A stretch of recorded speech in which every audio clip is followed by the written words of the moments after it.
Hey guys, it's Kiss Mall here. Sorry I haven't posted in a while. I'm still a little awkward with making videos, and as you can imagine, making them in my family's home is, it's very awkward, and my family's home right now, so. But anyways, I wanted to talk about one of my personal favorite Kiss albums, Carnival of Souls, the final Sessions. EP. I don't see anybody really talk about this album. But the people I do see talk about it don't talk about it favorably because it came out in 1997. With Bruce Kulick on guitar and Eric Singer on drums. So it was a little, sorry, I had to redo it, because it goes out every so often, but nobody really talks about it, and it's confusing, because you have one of the most highly regarded guitarists in Kiss history, and one of the most highly regarded drummers in Kiss history. Then you obviously have Gene and Paul, and they play really good on this album in my opinion, but I think people don't talk about it because it's grunge. Well, I wouldn't just call it very grunge. It's like a soft grunge, but it's still very grungy. My father, me and him listened to the album one day. Didn't listen to the complete album, but we listened to most of the album. And he compared it to Alice in Chains, and I'm not a huge listener of Alice in Chains. But if any of you guys are, I recommend that you listen to this album and just check it out, because I'm confused on why people don't like it. I listen to a really wide variety of stuff, I feel like. I listen to Dolly Parton and the Monkees, but I also listen to Satyr and 1349. So, somewhere in between there's Kiss, and somewhere in between there's Carnival of Souls by Kiss. So, one thing I wanted to talk about, how dog shit this album cover is. Now, this is gonna come stupid from somebody who thinks that the Unmasked album cover is good, but I don't like it. It's bad. And then it has a weird filter on it that kind of makes everything a little bland.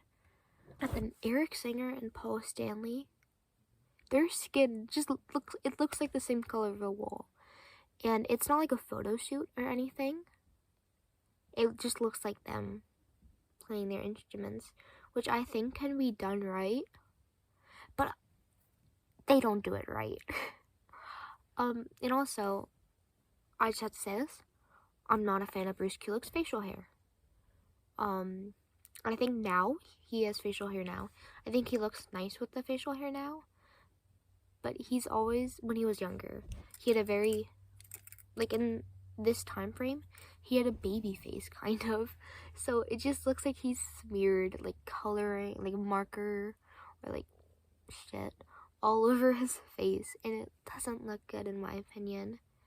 And obviously, Gene Simmons, during this time, he had the goatee, which I feel like the facial hair suits him more because he has a grunger look. He's always been more edgy than the other members. And he's always been kind of rough around the edges. So I feel like the facial hair fits him more than it does the others. So the opening track on this album is Hate, which is sung by Gene Simmons. Hate is, from what I have seen, which I haven't seen a lot of talk about this, so it's a very small group that I've seen.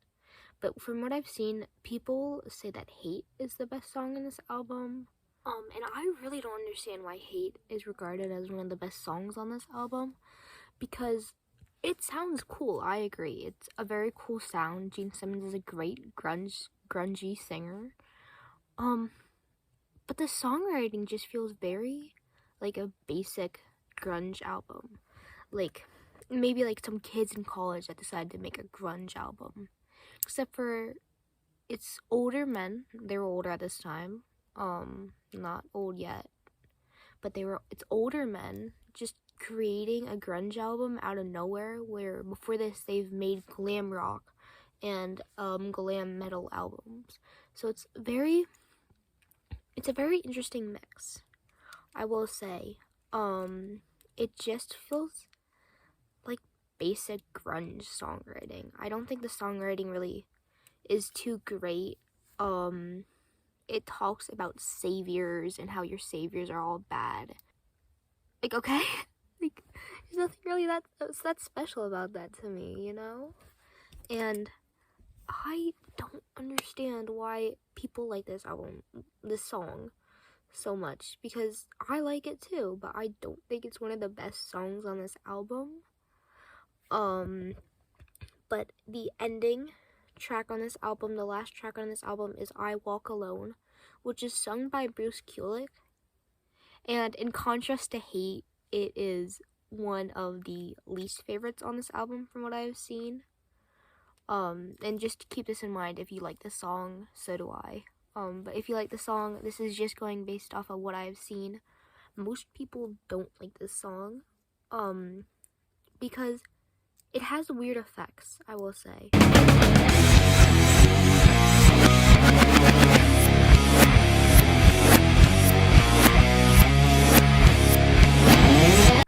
Bruce Kulick, already, most people don't like his singing. I think his singing is good, but I don't think it's anything great. I should watch my words, because I'm pretty sure Bruce Kulick is on YouTube. But I like the song, honestly. Just like all of the other songs on this album, the writing is they're trying to make grunge, but their heart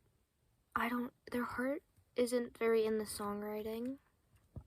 It just sounds like your basic grunge song.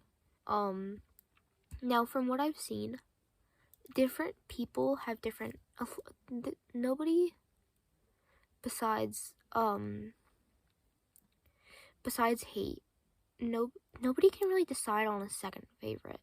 I've seen a lot of Jungle, Seduction of the Innocents, Childhood End.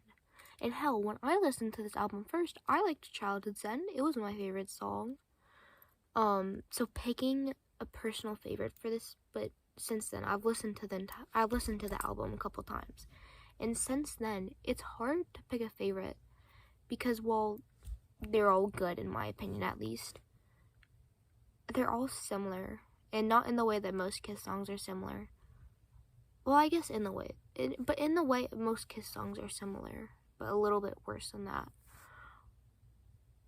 They all are just like basic grunge songs.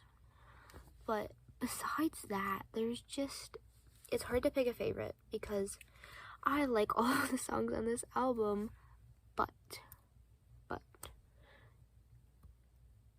none of them really, if you were not a Kiss fan, or if you were like a classic era Kiss fan, you like the classic era of Kiss, you know, the original lineup, like the albums that they released in the 70s, and nothing after Dynasty, not even Dynasty, you're not gonna like this album. You're probably not gonna like it, just because it's not what Kiss normally does. In fact, it's quite the opposite of what Kiss normally does. And I think the only way they could go more out of left field is if they made like a death metal album, a grindcore album.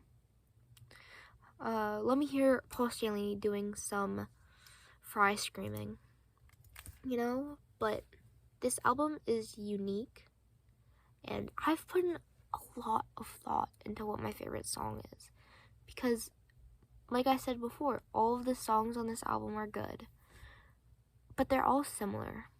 They're all very similar, and it's kind of hard to tell the difference between them. That took me way too long. It's kind of hard to tell the difference between them.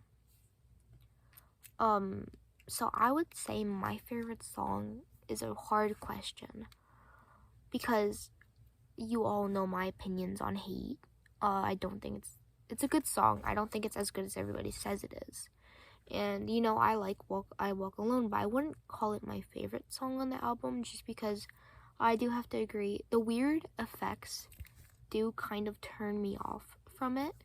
If it didn't have the weird effects, I would have to say it's probably going to be one of my favorite songs on the album. Master and Slave. That is my favorite song from this album. So, Master and Slave, it's sung by Paul Stanley. The lyrics are unique, I have to say that. I didn't realize until like actually re-listening to the album. When compared to the other songs on this album, I feel like it really stands out. It's, you know, they've never really been too great of songwriters, especially in a genre that they're not used to. And in a genre that is more musically focused rather than, you know, what you look like focused. But it's a good song. I'm a huge fan of Paul Stanley's singing voice, but I feel like if it was sung by, I don't feel like if it was sung by any of the other members in the band, I don't think it would have been as good as it is. And it is really good. So it starts off softer. It's kind of like in a whinier voice. So it's kind of just interesting to listen to. And listen, I don't think this is new or really iconic or life-changing lyrics, or it's a great song. I think it's a pretty good song though. And I don't understand why it's so lowly rated. It's the third song on the track list, so I guess people do pay more attention to like the first two songs than like the last two songs in track lists. But I think it's great. I really like it. Hey guys, I finished editing, but I realized I didn't record an outro. So thank you guys for watching all the way through, or at least skimming through. Comment what you like to see below, or else I'll just keep on making videos about what I like, but I'd really like to see what you guys want to watch. Please subscribe and have a nice day.